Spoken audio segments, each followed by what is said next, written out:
Hello, peoples. Welcome to the Stoked Bloke wrap-up show. In this show, we're going to have a look at the World Surf League's Final 5 Championship Day. I'm Barton Lynch, joined by Peter King. I am the Stoked Bloke, coming to you from Pipeline here on Oahu's North Shore, courtesy and thanks to a New Earth project. Pipeline is literally outside and over my shoulder here, and this is the Pipeline Podcast, and we're going to break it down, look at what went on, assess the conditions, assess the venue, and see how we felt about the whole thing. I've got some great feedback from the public. While people love professional surfing and they love the world tour, something tells me that venue does not stand to the same level as what the performances of the surfers do. I've watched events where the time period and the conditions have been butchered, but the surfing and the surfers always make it worthwhile. And that event, the conditions were, what do you call them out of 10? I call it a 3. I thought it was a 3 out of 10. It would have been a good venue to have a regular season event, right? Absolutely. The Hurley 100%. Pros, the Boost Mobile Pros, NSSA Nationals. It's a great venue for a competitive event. It's obviously not the showdown venue. And the entire world agrees. Not one person is on the side of the 7 people that make the decision at the WSL. But they're forcing it down our throats, and that's what we get. And I suppose we heard comments from both of the greatest of all time, the newly crowned greatest of all time, Stephanie Gilmore, and on the show, in our preview show, the great Kelly Slater also said that he had reservations about where it ran and whether that was the correct location.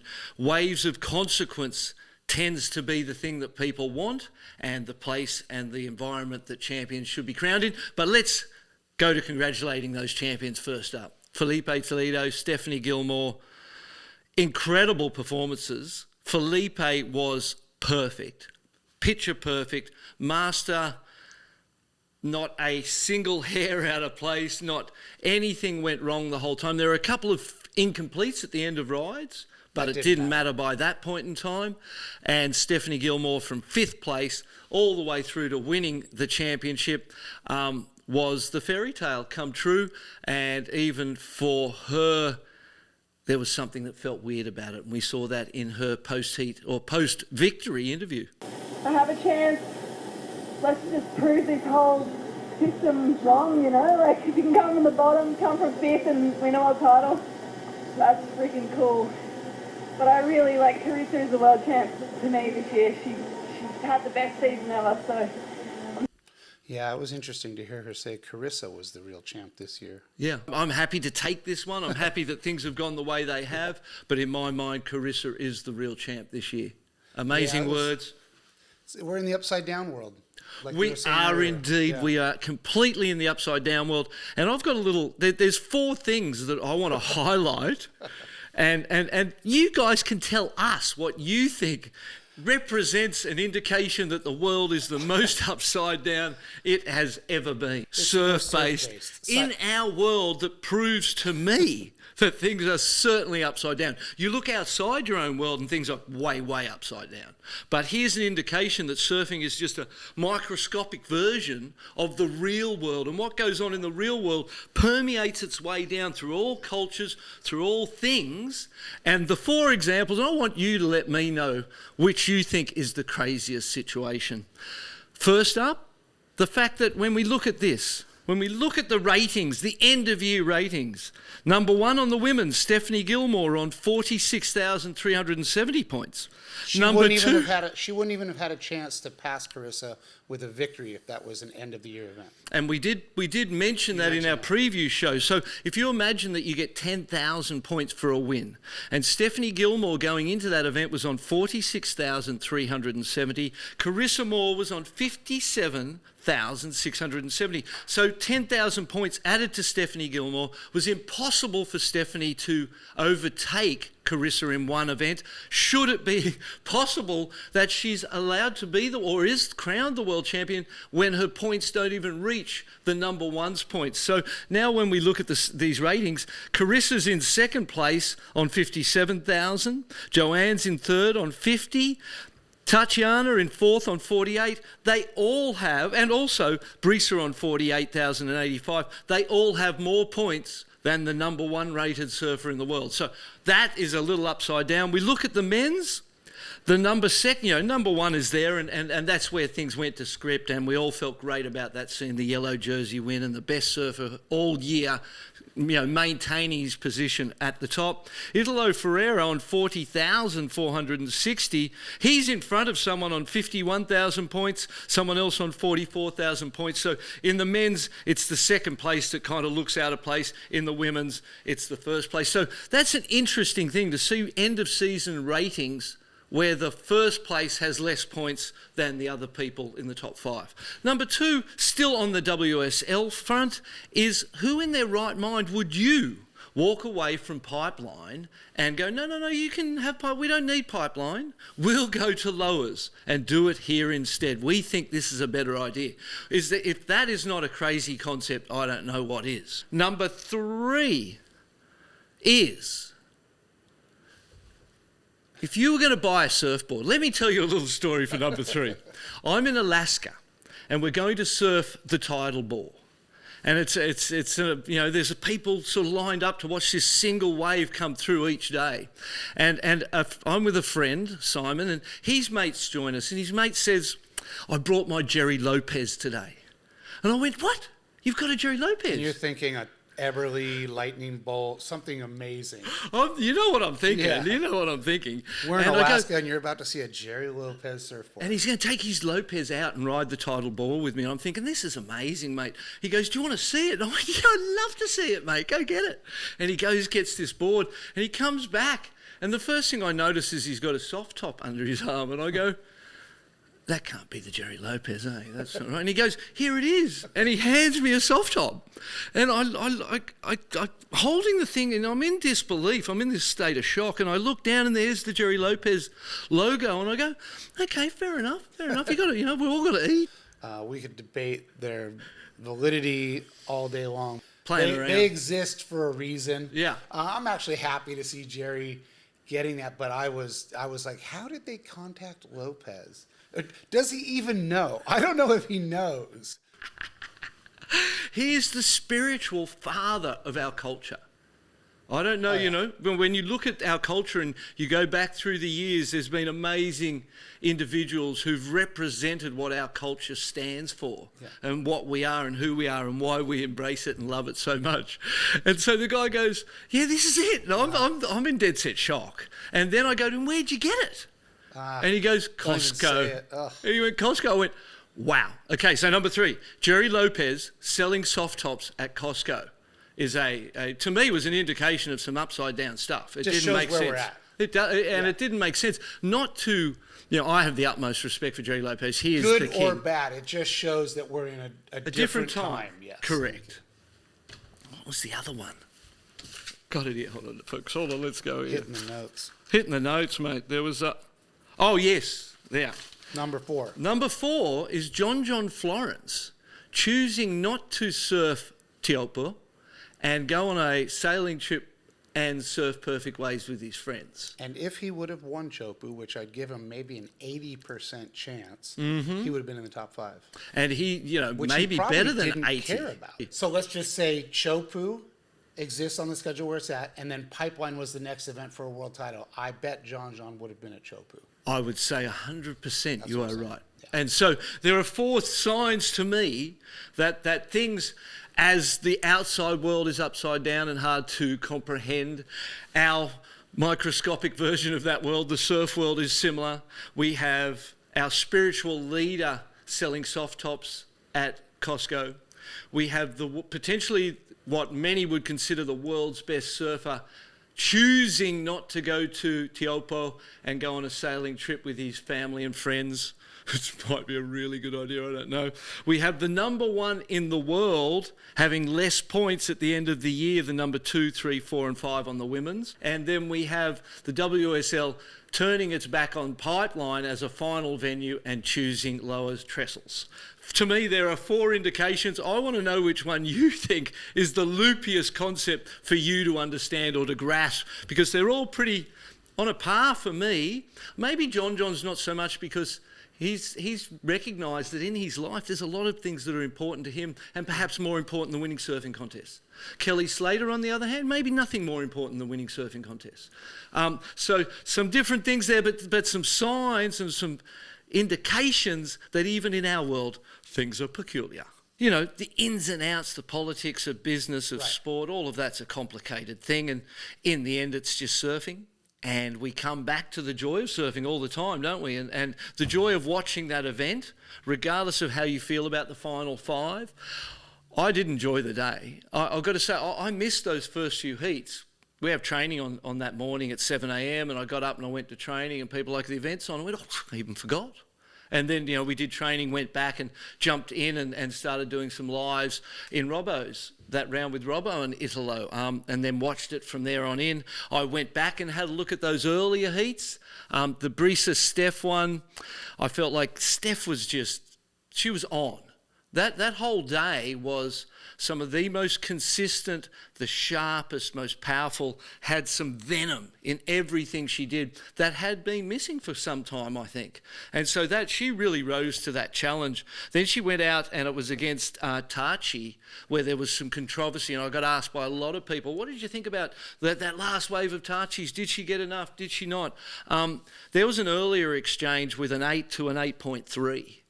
And I felt like Tachi got the better of that exchange, but it went the other way. But even that last ride, I still felt like when I looked at it, Tachi's surfing was incredible and it was right there. But on a day like that, when the storyline is in, and it's a great storyline, it's historic, it's, you know, it's the only way a day of that type of surf and at that location is going to be historic.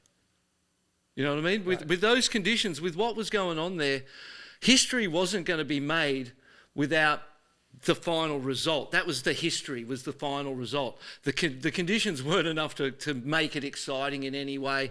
They almost stole from the excitement, given the inconsistency, 2 to 4 foot onshore, you know, by that mid-morning. The first heats were much cleaner and much prettier, but still inconsistent. So I just don't know that Tachi did enough. I felt like that result was fair enough to all the people that asked me how I felt about that. Then obviously she went up against Joanne Defay. That was pretty much she hit her strap, Steph, in that one. 8 and 8.83, I believe it was, and she was firing. And turns were getting the most aggressive, and I was like, whoa, she was working towards peaking at the right time. And you could see the momentum going. And into that final, the first shot that I saw of Carissa Moore's face scared me. I saw her face and I saw the look on her face, and it was almost like she was frozen inside, and it was coming out through the look on her face, the fear and the intensity of the moment. I went, oh, this does not look good. This doesn't feel right. And, she the surfing was kind of there, but it didn't, Carissa's surfing didn't rise to that next level in the same way that Steph's had. Steph had the momentum, the storyline, as I said, was in, and it was going to be an uphill battle for Carissa. And then after the first set, they showed footage of her sitting on the beach and the towels over the head, the coach is behind her, not by her side, and the husband is by her side. And you could see there was this almost consoling kind of trying to get her out from under the towel. I have it with my son Lion. Sometimes when he gets so upset, he just wants to go to his room and lay under a blanket and hide. And I go, mate, you cannot go into that room right now. And you cannot lie under that blanket, because no matter what it is, it's not so important that you surrender yourself and just go and hide and run away from it. You can't. And and it's something I'm conscious with him of not allowing him to kind of use that and hide and skulk away. And when I saw... Better to just battle it and lose. And face it, it's all up and down. You know, it's a moment in time, and none of those moments are with you forever. And your connection to your emotion in that moment's what holds you there, traps you there. And I felt like just going up to Carissa and grabbing that towel off their head and ripping it off and giving her a hug and go, would you just smile? You know, and we know that she's a deep thinker, and she has those abilities to kind of You know, there'd be dark cloud moments and bright, vibrant moments. And the ability to control yourself in those moments is a very tough thing. But that's what I felt like when I was just seeing the language, the body language and the way she was behaving on land, or felt to me through a camera and a screen across the seas on land, I was like, I couldn't see her getting out of it. I couldn't see her, you know, busting through that emotional ceiling that was trapping her emotions at a place that didn't feel good. I'm sure it didn't feel too good to her. You know, we did text Carissa because she's a great mate and we have a lot of respect for her. We, you know, in the same way as Stephanie Gilmore referred to her as the champ, you know, in my mind, she was the best surfer of that year and the champ. And so Carissa got back in a text this morning and just said, hey, you know, it's been a rough couple of days, as we can imagine it has been. I don't really feel like talking now. We totally understand that. And you know, I was amazed she returned the text, because sometimes you would just not even look at that thing or turn it on, you know. So massive props to Carissa for her year, for her efforts. And, you know, we all do still look at her as, you know, in an ordinary, normal world, she would have been the world champ. But we're in the upside down world. In the upside down world, it went the other way. Steph Gilmore created history and was the best surfer on the day, clearly won that day. And created history, 8 world titles, and maybe more to come. I don't know. It's going to be interesting to watch the Stephanie Gilmore off the back of this. She might have that amazing momentum and potential and go, oh, God, I'll get Kelly. I'm going 11. And if she could, in her mind, embrace that, there's another 3 for her in there. Well, she could easily just realize she just has to meander through the year, get top 5. I mean, she missed Pipeline. You know, they kicked her out of Pipeline. She didn't make it because of tested COVID, but if they would have waited 6 hours, she would have surfed Pipe. So she didn't even get to surf one event. Yeah, which is amazing in itself, and then didn't have such a good go at Sunset as well, and fought her way back in. So that's what champs do, don't they? They get under there, they're underneath it, they're under the hammer, and they're able to just claw their way out, and she did that, and it was historic, and the surfing was amazing, and I suppose in that sense, no better person. And no better conditions. If you look at our 2 winners, and we'll get to the men's in a sec, but Stephanie Gilmore, Felipe Toledo, 2 to 4 foot right-handers. Come on, mate. That's the recipe. That's the, you know, if you could give Steph anything, that looked like fat snapper at times, a home break. So let's kick over to there. Yeah, so congratulations to the ladies.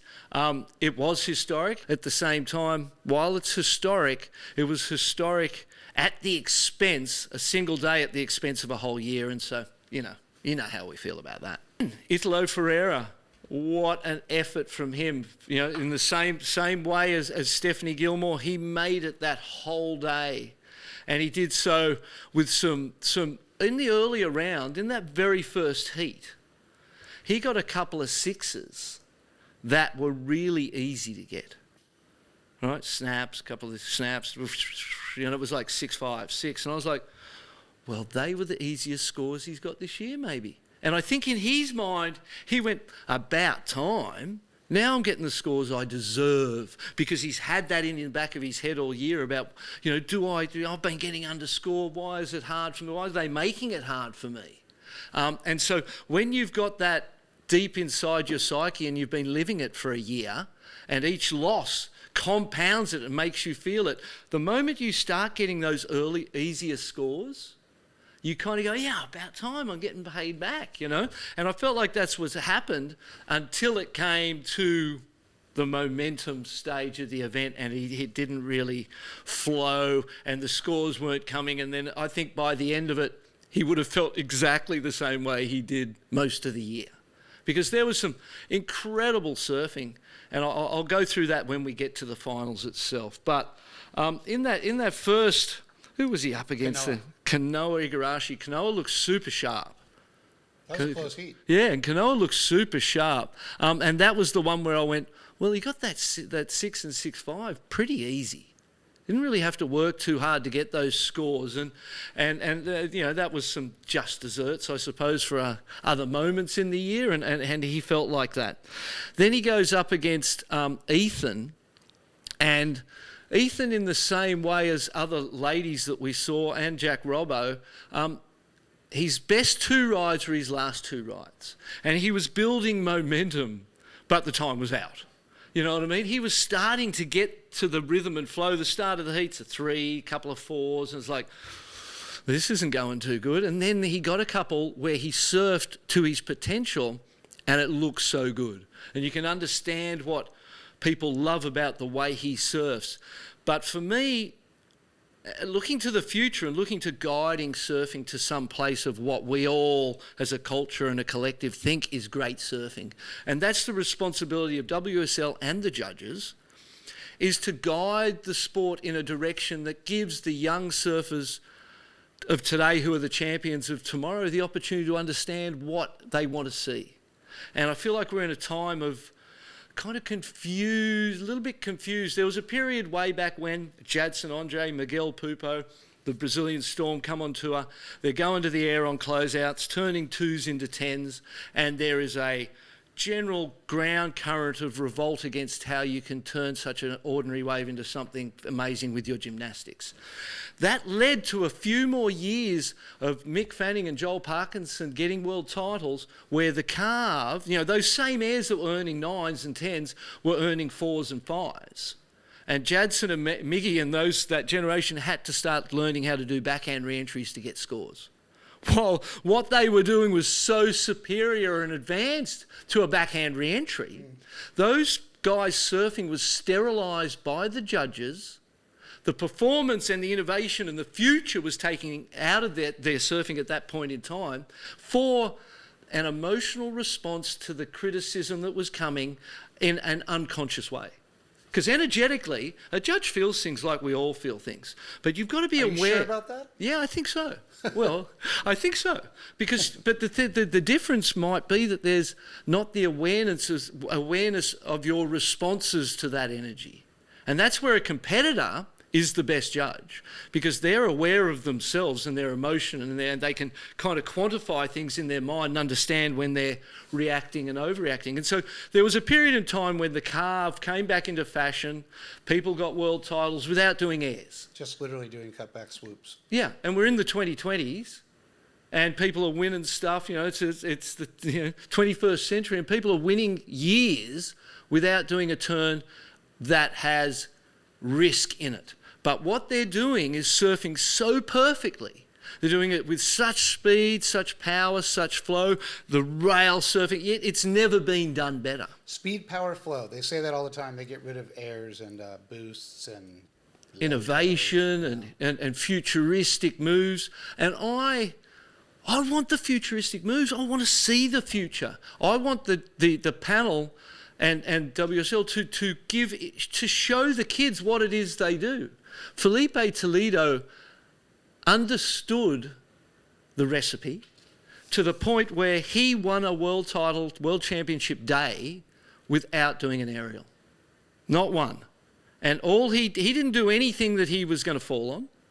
He took a leaf out of the Mick Fanning, Joel Parkinson book. Carves and floaters. And did it absolutely beautifully, and maybe better than it's ever been done.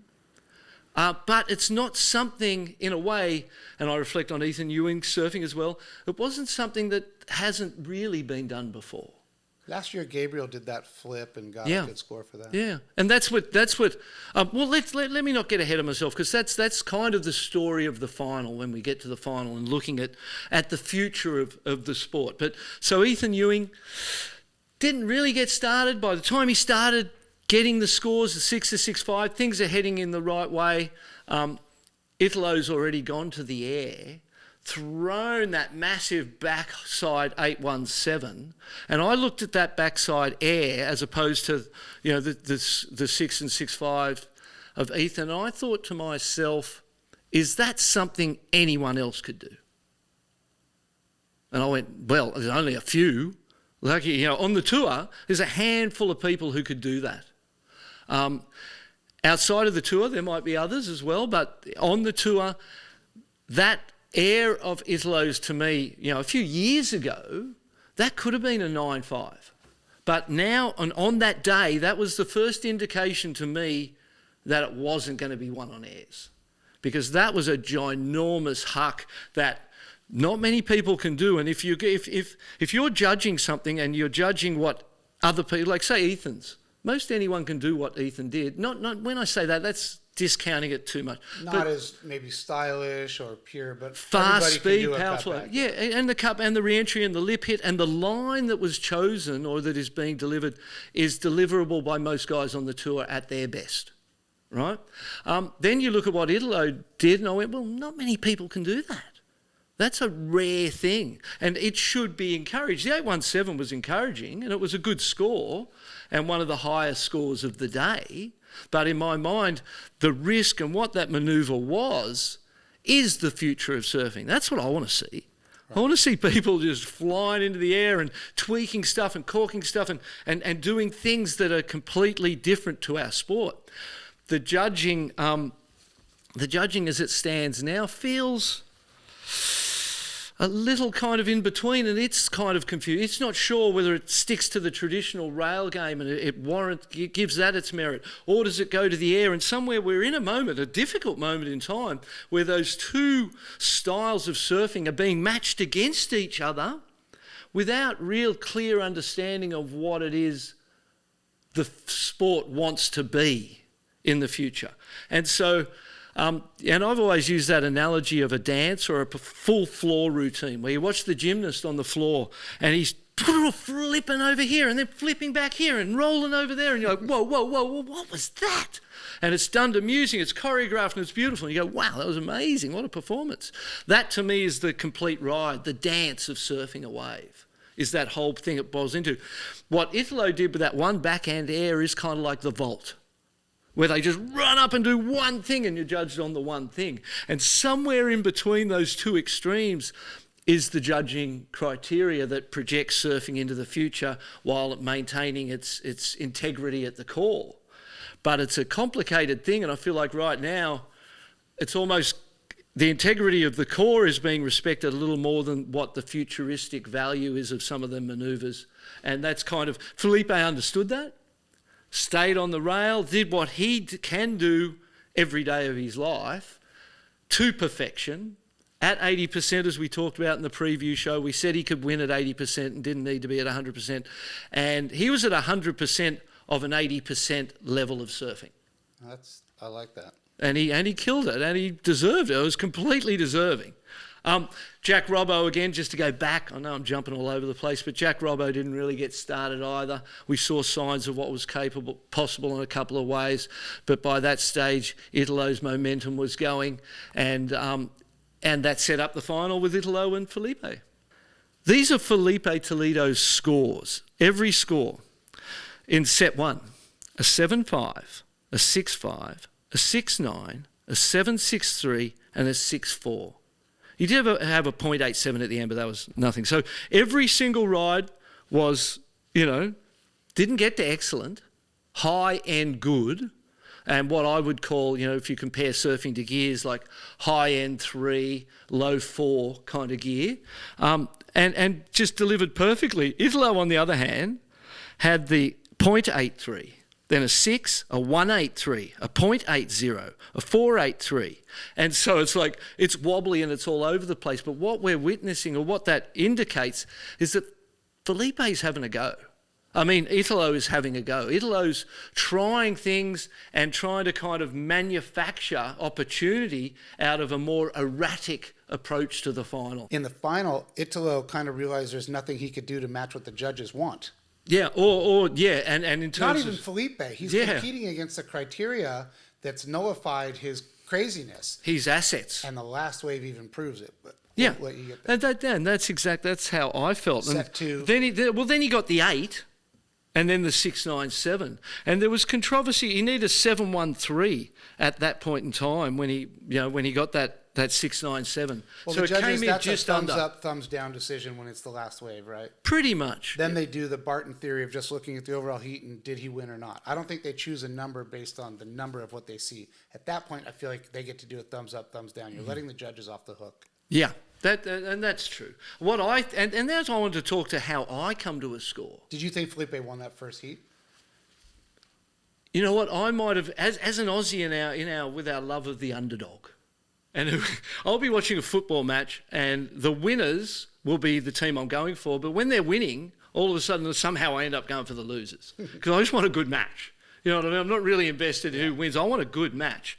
And so I feel like I felt like he might have got the score on that last wave in the first set. On reflecting on it and going back and looking at it again, I might have been sort of caught up in my own stuff, which was, come on, let's get this thing to 3. I hope you know what I mean. I'm wanting to see it become a real battle rather than just follow a clean storyline. And he got the 8 and the 6-9-7 and so nearly won and showed that he wasn't done yet. And That's that it wasn't after over. surfing 4 heats. Yeah. That's his 5th heat. No, that was his fourth That's his heat. fourth Fourth heat, yeah. So that's after coming all the way from 5th. That's a lot of work. That's a lot of work. It's a lot of stress. It's a lot of tension. Stephanie handled it, and it must be said that he handled it all the way. And in a different time, you know, let me go back to this one. Remember Pipeline, Gabriel Medina, Italo Ferreira, final. Before that, Gabriel Medina had got his controversial interference with Kaio and got Kaio on that interference and just blocked him and didn't let him get the score, won the heat. In my mind, I was commentating that event and commentated that moment. And at that time, in my mind, I went, there's no way they're letting Gabriel win this thing. Because the world was embarrassed. The world so disliked what Gabriel did in that moment that to have him the champion at the end of the thing was going to be a blight on the sport, a blight on WSL. It would have looked bad in general and been such a controversial thing that someone can do that and still win, da-da-da-da. And judges aren't immune to that feeling. And Italo went the first right-hander in the final. I was like, it's a 6, 5-5. I didn't think it was very good, mate. And it came out as 8. I went, oh, there you go. All of a sudden, I was told right at that moment, there's no way they're letting Gabriel win this one because it's just not good for business. So you can script this. Well, I don't know that you can script it, but you can manage the energy of the universe to go your way. And that's a part of the job of a professional surfer, is to manage their image, what the people are saying about them, and create this opportunity for success, our energetic success. And I'm not saying that people are corrupt or that things happen like that in a deliberate way, that someone runs into the judges and goes, you cannot win. It's just that you're a human, you're influenced by the energetic resonance of your world, and in that energy, there was no way Gab was winning that final. And he did it to himself. His public relations exercises through some of his greatest years were terrible, and I've never seen Medina get given a point ever. In set 2, Felipe had a 5-1-7 to start, up to a 5-6-7, to a 7-8-3, to an 8-6-7. Felipe in 2 sets did not ride a wave where he fell. He did not, except for at the end of waves where it didn't really matter, and he didn't do anything that was going to be risky, and he just managed his way through that, maybe in the best competitive form of his career. We've seen amazing, flaring, incredible surfing forever from Felipe. That finals day, under that pressure, in that situation, he handled it like the champ. And he went out there and did everything he had to do and nothing he didn't. So that was fantastic. The last wave was an exchange where they went right and left. Yeah. And Kelly in the commentary said that was a shift. He felt a shift at that time of that exchange, and that's what I felt. And it was, to me, Felipe's had 4 or 5 wraps that were very similar, very repetitious. Sure, the wave stood up and kept delivering, but there was nothing that most people at that level of surfing performance couldn't do. Italo on the left went to the air, massive first air, a lot of risk at a moment when he needed to take it. It was courageous and it was managed well. He pulled it off. Then the next couple of snaps were a little bit kind of awkward and forced because of the situation, but still took advantage of the wave face, and then into a last little throw tail air at the end. And in my mind, it was better. If I'm thinking about the future of surfing, what is the future of surfing? Felipe's wave as an 8-6-7 isn't the future of surfing. That was something that even people used to harp on about repetition of manoeuvres back in the day. Well, Mick Fanning could have done that wave 10 years ago. And there was nothing on it. Italo's on the other hand. Mick Fanning could never do. In the history of his life, with 40 million chances and a tow rope. So what's the future? So that's Speed the point. carves or air? I mean, it doesn't. One's not better than the other, but One's more difficult than the other. That's true. And if we're judging difficultness and We're not. Apparently we're not. and we're still and there's that confusion between the dance and the gymnastics and But where we'll are never we? know only by looking at the scores, never by talking to the judges or the WSL. We will never know what they're looking for. We will only know, we'll have to read code. We have to look at the numbers, match it up with a wave and say, that's what they're telling us, because they won't tell us. And that's what you have to do, isn't it? You have to look at the waves, look at the scores, not judge it, and understand what it is your lesson is out of those scores. So it brings me to how I judge a score, how I judge a moment, how I arrive at a number for a wave. I don't have a criteria, right? I don't really think about their criteria.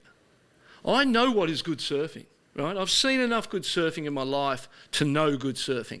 I watch the wave with no judgment, with no bias, with no thought, with no I want to see whatever. And when the wave's finished, I feel something.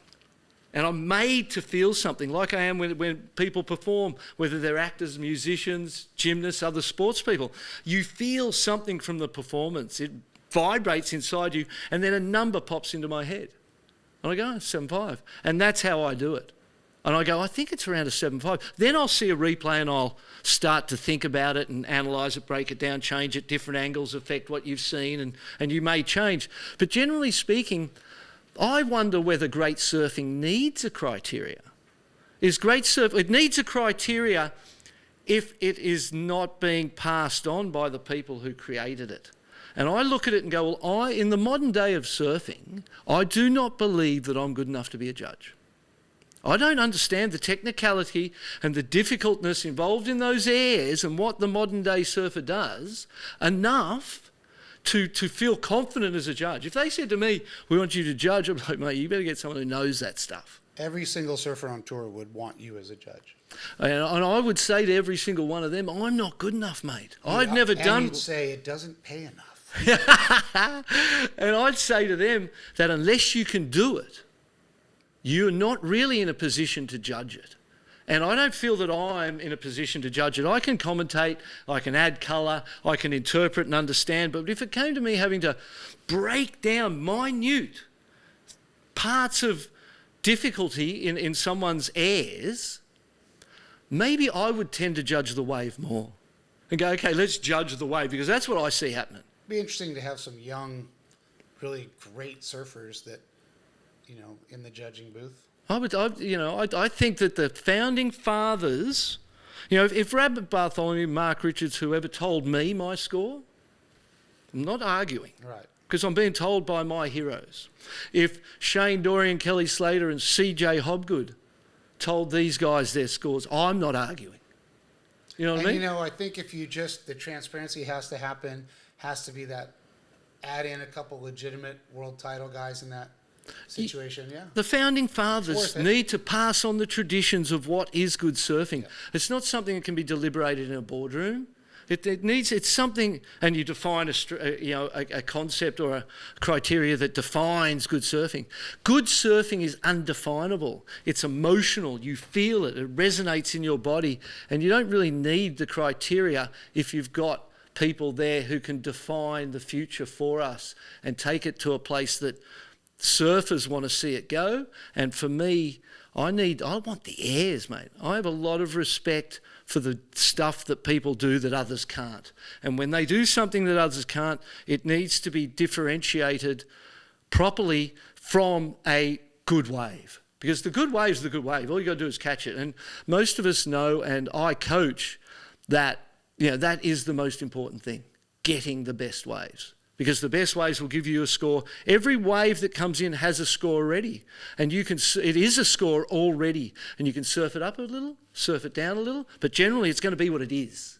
And the best surfers, best competitors historically, and Felipe Toledo did this on the day, and Steph Gilmore all day, they knew what were the best waves. They got themselves on the best waves that had the scores in them already, and they surfed them within themselves to their potential, but within themselves in a controlled way that got the score out of the wave. Italo, on the other hand, was catching waves that maybe weren't the score, but trying to boost them into something that's, majestic. And I love that kind of approach, that to me feels like the future of surfing. And when you watch skateboarding, skateboarding, you go from Rodney Mullen and all of the craziest flat ground technical stuff you could imagine to the mega ramps. And guys doing snowboard style, crazy stuff that you never imagined someone could do. And we need to imagine where surfing goes. In the tube, I think we're at a place we've never imagined we would be. I don't know that I ever thought someone could make a wave like Matt McGilvry's at Chopu, for example, and what we see Matahi Drole fall out of the top. That stuff, I never imagined John does daily. I never imagined that they could do that stuff. I look at the big wave end, and I never imagined that people would be riding the waves they're riding. How on earth... Did you ever imagine they'd get rid of the big wave events? I never imagined. Well, I thought that thing was here to stay. Well, and it makes people try in other areas, doesn't it? And I know they've got 20 foot plus, and there's a lot of big wave riders who have come together to try and create opportunity for themselves and create a future for themselves. And the air thing, remember we used to have the air shows, and that was kind of where the air thing was at. And then it kind of got dragged into pro surfing because you don't want to have someone to have something you don't. You know what I mean? Air shows were more exciting than the actual event. Yeah, and it was, you saw historic, futuristic surfing, didn't you? Kersey brought it back with Red Bull funding it. 3 events during the year before COVID, and it was great. And you know who won some of those? Italo. Yeah, he did, I remember him winning it at D-Bar. And so that there's that, and the pro sport is in that complicated place where it's a combination of all those things. So it sounds like you love Italo's approach during these finals. I love the fact that he went for it and he challenged the establishment. He challenged the way things are scored, and really the surfing that both those guys did in that second set. Italo found another gear. He went up on those backhand hooks and he was whipping those things with such ferocity. And you know how difficult it is to control a surfboard like he controlled a surfboard? And Felipe. Those guys, they controlled their surfboards in a way that was just so masterful, so incredible. And I went, best 2 guys are in the right place. Footnote, without John Florence, without Gabriel Medina, but at the same time, those 2 guys are very deserving. And to see Felipe win his world title and get one completes the 4-pack of the greatest Brazilian generation in history. Adriano de Souza, Gabriel Medina, Italo Ferreira, Felipe Toledo. Congratulations to all of you 4 guys. You've all done your country proud. You got world titles. Each of you got one. And that in itself, that makes me kind of choke up. I go, they deserved it, mate. Every one of those guys has brought so much to our sport, so much passion, so much colour, so much flair and personality. And then the surfing, we've never seen surfing like those guys do. We've never seen people interpret situations like those 4 guys do. So the Brazilian Storm's got its whole back end of supporters like Miggy and Jadson and Iago and guys who can do what those top 4 can do too. So it's been an incredible generation. It's so good to see them get their just desserts and Felipe have his day and Italo stand up and be there all the way. As for Steph and Carissa, that was an amazing day. That was historic as well. And it will go down, as the greatest female surfer of all time, and we got to watch her. And there's more to come for her as well. And Carissa, in this stuff, there's a lesson for her as well. So, the future of pro surfing is so bright, and the surfers themselves save the day every time. Regardless of the event, regardless of the location, regardless if it's IPS, ASP, WSL, all of that other stuff, the rules, the regulations, none of that stuff matters, because every year I've watched and every year I've been around, the surfers themselves have saved the show, have been the show, and have made it great. So congrats to all of you guys.